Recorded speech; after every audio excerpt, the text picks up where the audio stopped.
Hey guys, it's 3 a.m. right now, and I just finished packing for my Asia trip. I'm hoping to visit a lot of cool universities there and their architecture departments, and hopefully see some exhibitions. This video is part of a few videos I'm pre-making so that I can release them during the time when I'm gone. So Diego will be joining us for this tutorial. Thanks so much, Diego, for letting me record this. And he's a second-year student at Bartlett, and he's got an amazing project. And today we're mostly focusing on his final presentation. I am very sorry, but I know you can see my apartment in the background, and as well as my presentation wasn't fully prepared. This was a rough run. Right, okay. So my project 2 is named Formosity. It's the strict adherence to traditional rules and procedures through rigorous and methodical character. Formosity is a hiker's retreat located high up in the Black Forest. It's situated next to the Feldsee, also known as the Black Eye. Due to the lake's almost perfectly circular appearance, located approximately 400 meters from the large glacial tarn, the hiker's retreat primary function as a restaurant. Here, visitors can forage, prepare, and enjoy food grown naturally in the area. The building's design and program are intended to preserve the site's pristine beauty, built almost entirely and run using resources in the surrounding area. The installation focuses on magnifying and accentuating the unique qualities of the area's materials, resources, and life. Yeah, so my building functions as a hiker's retreat, which focuses on representing the surrounding processes that are happening in the area in a condensed form in my building that's accessible to the people visiting it. So hikers will travel to my building and then experience the surrounding environment through the building's materiality and a culinary experience, which kind of collates all the different biodiversity in the area. So my site is located in the Black Forest in southwestern Germany, next to the Feldsee, and is positioned in a steep topography right next to a small agricultural commune. My building is next to a sawmill, a grain mill, and is placed on the downward sloping slope next to the river, and is surrounded by rocky topography and dense trees. Here you can see my site interpretation through a material I was developing to show the textures and topography of the landscape. There's lots of rocks and granite boulders, and then dense beech trees. Lots of life growing on them in the area because it's so untouched and pristine. So when I first visited the site, I was extremely interested in the potentials that the super clean water would present for my program. And this is a section looking at through the site. It shows some key different spaces in the area. So you have on the left side the mountains where snow is trapped and falls down and is collected into the glacial tarn, which is the Feldsee. And then this clean water then runs off through the moor where it's controlled through a dam and then passes through the agricultural commune. So the lake, the runoff water flows down into the Rhine River, which is one of the biggest rivers throughout Europe and is a key trading route nowadays and during the Roman Empire, which was very important in them building themselves, developing their empire. The Black Forest has a very ominous atmosphere, which gave way to tales like the Brothers Grimm. Even the Romans were very afraid to go into this area. Nowadays, people go to the Black Forest to experience hiking retreats where they can forage for mushrooms that grow underneath the dark, dense canopy of the Black Forest and experience a culinary experience. So this is a photo that I took that kind of shows how water flows through the site, where it's caught on the top of the mountains and then it flows down and then is controlled through this dam where a steady flow of water reaches my site. The water is very cold and oxygen rich. It's an orthotrophic lake, meaning that very few species can live in there, but what does live in there thrives. The quillwort, which is a protected species, grows there and is an indicator of how pristine and clean the water is, as it cannot live in any other conditions. I was interested in harnessing some of these biodiversity that live inside of the water, such as the Arctic char and the quillwort, and using them in my project. So the basis of my culinary experience starts with the Arctic char,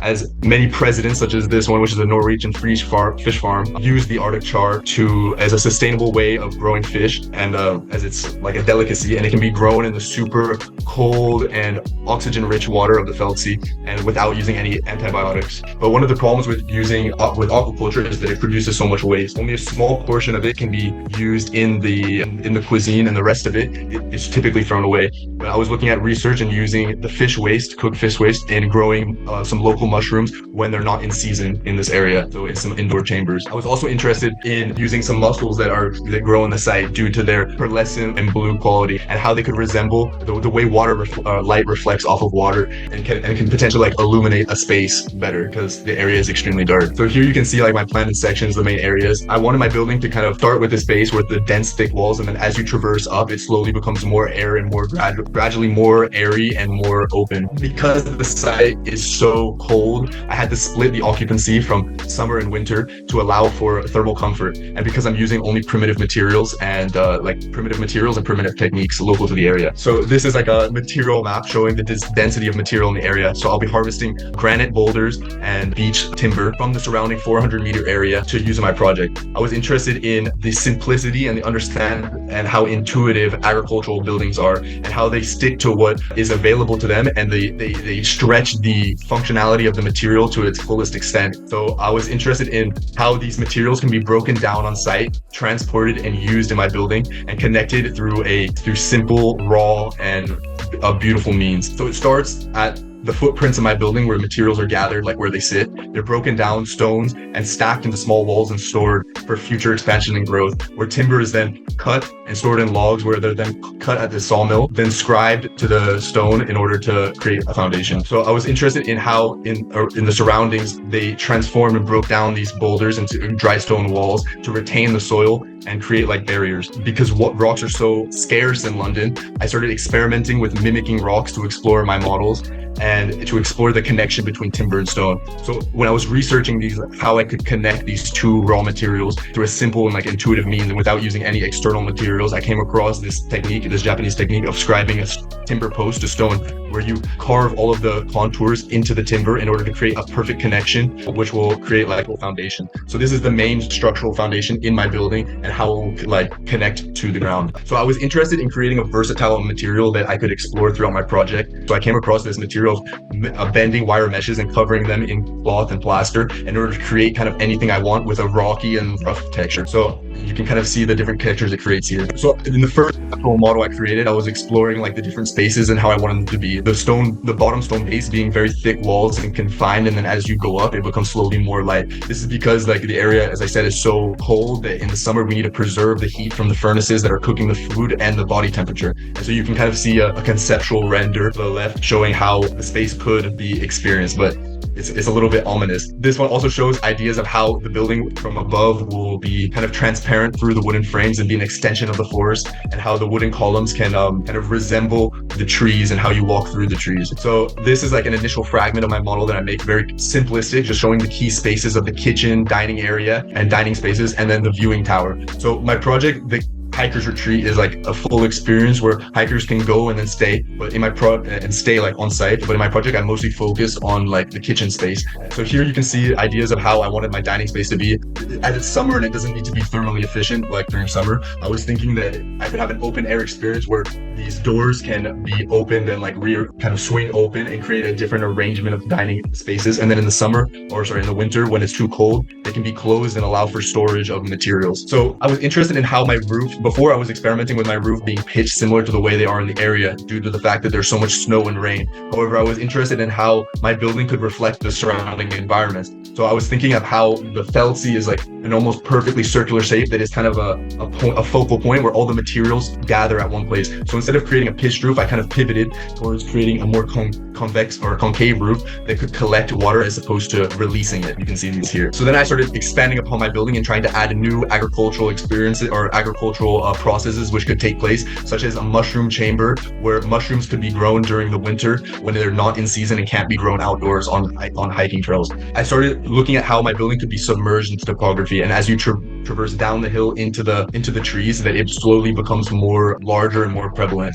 Here you can see some of these spaces, such as the furnace and how the water is siphoned from the lake, and then some retention ponds. I started looking at how the timber frame and the stone base would connect here, and how I wanted to become more light as you traverse up the environment. I looked at this President by Ken Wakuma, where he uses this simple wooden joint in order to create some storage on the walls and a versatile space that could be like expanded upon. So here I started creating the joint. And I chose this joint due to its simplicity and the fact that it could be fabricated on site with local fabricators, and the fact that it can be deconstructed to allow for future growth. Here's like a conceptual sketch. This is one of the problems I have with my project, is that I have a lot of sketches, but I don't necessarily know where to put them in or like how to use them necessarily. But this is one looking at how it wants to become more thin towards the top. After thinking about like how I could form this concave shape for the roof, I thought back to my material experiments that I was using, trying to suspend the the topography with my wire mesh. And I thought this could be applied to the roof and how it could suspend rocks on the roof to resemble the felsie from a plan view.